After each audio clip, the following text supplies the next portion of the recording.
अस्सलाम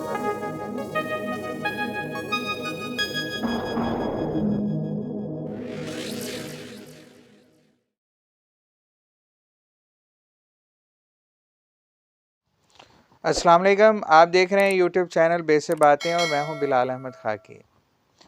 हमारी आज की बात फाइनेंशियल स्ट्रेस के हवाले से है।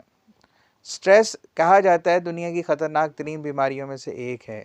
ये स्ट्रेस ही होता है जिसकी वजह से लोगों को ब्लड प्रेशर हो जाता है, यानी कि हाइपरटेंशन के मरीज़ हो जाते हैं। ये स्ट्रेस ही है जिसकी वजह से लोगों को डायबिटीज़ हो जाती है। ये स्ट्रेस ही है जिसकी वजह से लोग हार्ट अटैक का शिकार होते हैं या हार्ट डिजीज़ का शिकार होने लगते हैं। ये स्ट्रेस ही है जो उनके असाबी तनाव की वजह बनता है। अब स्ट्रेस की कई तरह की शक्लें हैं, लेकिन एक रिसर्च के मुताबिक दुनिया में सबसे ज़्यादा जिस शक्ल का शिकार लोग होते हैं वो फाइनेंशियल स्ट्रेस है। दूसरे नंबर पर इमोशनल स्ट्रेस आता है और तीसरे नंबर पर वर्क स्ट्रेस होता है। अगर हम इन तीनों को अलग अलग देखें तो जो फाइनेंशियल स्ट्रेस है ये एक ऐसा है कि जो रोज़मर्रा ज़िंदगी में हमारे साथ जुड़ा हुआ है। अब मैं बचपन की उम्र से एक चीज़ देखता आया कि तनख्वाहदार बंदे के घर में जो है वो आम तौर पे 20 तारीख के बाद जो है ना कुछ फाइनेंशियल स्ट्रेस आना शुरू हो जाता है। छोटी-छोटी ज़रूरियात को लेकर अगर खुदा ना ख़ास्ता कोई इमरजेंसी हो जाए, कोई मेहमान आ जाए, कोई तकरीब आ जाए तो उस सूरत में उसे कहीं न कहीं से कोई बोरो करना पड़ सकती है कोई चीज़। तो ये मैंने बचपन से ऑब्ज़र्व किया कि जो तनख्वाहदार लोग होते हैं इनके अंदर जो है फाइनेंशियल स्ट्रेस की कैफ़ियत जो है वो बहुत ज़्यादा पाई जाती है। अच्छा, अब अगर जहाँ ये फाइनेंशियल स्ट्रेस नहीं होता, लोग अमीर होते हैं, पैसा-वैसा होता है, तो अगर आप आजकल हमारे पाकिस्तान के ड्रामों वगैरह को देखें, तो आप देखेंगे कि वहाँ अमूमन गरीब घरों के सीन ज़्यादातर नहीं नज़र आते, बड़े-बड़े खुले-खुले घरों के मनाज़र नज़र आते हैं। इसमें ये यानी कि दूसरे लफ्ज़ों में हम कह सकते हैं कि हर एक ड्रामा जो होता है वो निस्बतन अपर क्लास या हाई अपर क्लास या एलीट क्लास के साथ रिलेट कर रहा होता है। मोस्ट ऑफ द प्लेज़ ऐसे ही होते हैं। तो उसमें अगर हम देखते हैं तो आए दिन एक ही झगड़ा उन ड्रामों में सामने आता है हमारे, और वो क्या है जी कि वो उससे शादी नहीं करना चाहता, वो उसके साथ नहीं होता, उनका आपस में इख्तिलाफ चल रहा है, आपस में रिश्तेदार एक दूसरे से खुश नहीं हैं, कहीं न कहीं छोटी-मोटी दुश्मनियाँ चल रही हैं। इट मीन्स कि ये सारा जो स्ट्रेस है वो ये मोस्टली इमोशनल स्ट्रेस होता है। इनमें बहुत कम होता है कि जैसे कि कोई स्ट्रेस ऐसा हो कि जो कहीं न कहीं फाइनेंस से जुड़ा हुआ हो। जैसे अगर आपको याद होगा एक बड़ा पॉपुलर ड्रामा हुआ था और इसका एक बड़ा पॉपुलर डायलॉग था, वो 2 टके वाला, वो शायद आपको याद होगा। तो ये फाइनेंशियल स्ट्रेस की तरफ पुश कर रही थी चीज़, वहाँ इमोशनल स्ट्रेस तो था ही थी, लेकिन साथ ही फाइनेंशियल स्ट्रेस भी था। तो फाइनेंशियल स्ट्रेस बड़ी खौफनाक चीज़ होती है। अच्छा, तीसरे लेवल पे देखें तो वर्क स्ट्रेस होता है, जॉब स्ट्रेस होता है।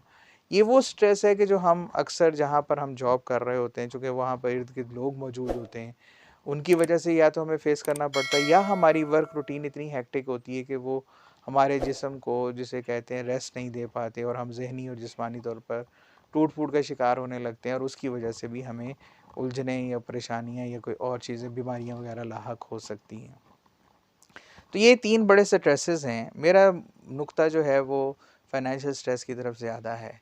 वैसे तो बड़े-बड़े लोग ऐसे भी कहते हैं कि यार अगर पैसा हो तो इमोशनल स्ट्रेस को हैंडल किया जा सकता है। आप दवाइयाँ खा सकते हैं, आप चेंजेस कर एक चीज़ हम शुरू से ड्रामों में देखते थे पहले कि वो अमीर बंदे को कोई स्ट्रेस हो गया ना तो वो कह रहा होता है चलो जी जाके ज़रा सिंगापुर दी सैर करे ये तो या हांगकांग होया ये तो या जेड़ा कहते स्विट्ज़रलैंड दी सैर करिए ये तो चलो जी की होएगा जी स्ट्रेस दूर हो जाएगा। शॉपिंग करो जी स्ट्रेस दूर हो जाएगा। आउटिंग करो जी स्ट्रेस दूर हो जाएगा। और भाई ये सारी चीज़ें जो हैं वो पैसे से होती हैं।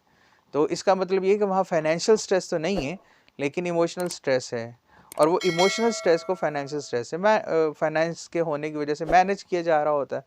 लेकिन जहाँ ये लोअर तबका होता है तो वहाँ पर ये इस चीज़ को मैनेज करना मुश्किल हो रहा होता है, क्योंकि हमें जिसे कहते हैं कि इमोशनल स्ट्रेस के साथ-साथ फाइनेंशियल स्ट्रेस को भी देखना होता है। और ये चीज़ें आम तौर पे हमारे यहाँ पाकिस्तान में जिस तरह से एक सिस्टम है जहाँ पे हम औरतों को ज़्यादातर घर के अंदर ही रखते हैं, हाउसवाइफ भी रखते हैं, तो वहाँ पर ये दोनों चीज़ें मर्दों को बर्दाश्त करना पड़ती हैं कि उन्हें इमोशनल स्ट्रेस के साथ-साथ फाइनेंशियल स्ट्रेस भी होता है। तो इसलिए अगर आप जॉबियन हैं, जॉबियन फैमिली से हैं, तो और 20th नॉर्मली 20th या मिड ऑफ द मंथ के बाद अगर आपके घर में कोई थोड़ा बहुत वालदैन का रवैया, वालिद का रवैया, बुज़ुर्गों का रवैया ज़रा तल्ख़ हो रहा है, तो इस चीज़ को अंडरस्टैंड करने की कोशिश कीजिएगा कि वो कहीं न कहीं फाइनेंशियल स्ट्रेस को मैनेज करने की कोशिश कर रहे हैं। जैसे अगर हमारे तकरीबात हैं, ईदैन हैं, ऐसे मौके जो हैं, सेलिब्रेशंस, फेस्टिविटीज़ अगर इन डेट्स में आ रही होती हैं तो जॉबियन को थोड़ा-सा इशू आ रहा होता है। तो हम चाहें तो मिल-जुल के इसको थोड़ा-सा सॉल्व कर सकते हैं, क्योंकि फाइनेंशियल स्ट्रेस से भी एक इमोशनल स्ट्रेस जन्म लेता है और उससे असाब की तरफ भी।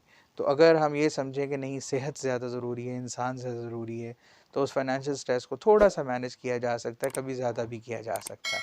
इस पे सोचिएगा और अपनी राय का इज़हार कीजिएगा।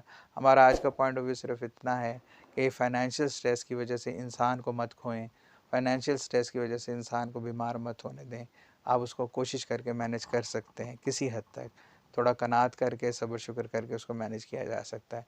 इस पे अपनी राय का इज़हार कीजिएगा। इंशाल्लाह जल्द ही नेक्स्ट व्लॉग में मुलाकात होगी। तब तक अपना ख़्याल रखिएगा। अल्लाह पाक आप सबको आसानियाँ अता करें। Thank you.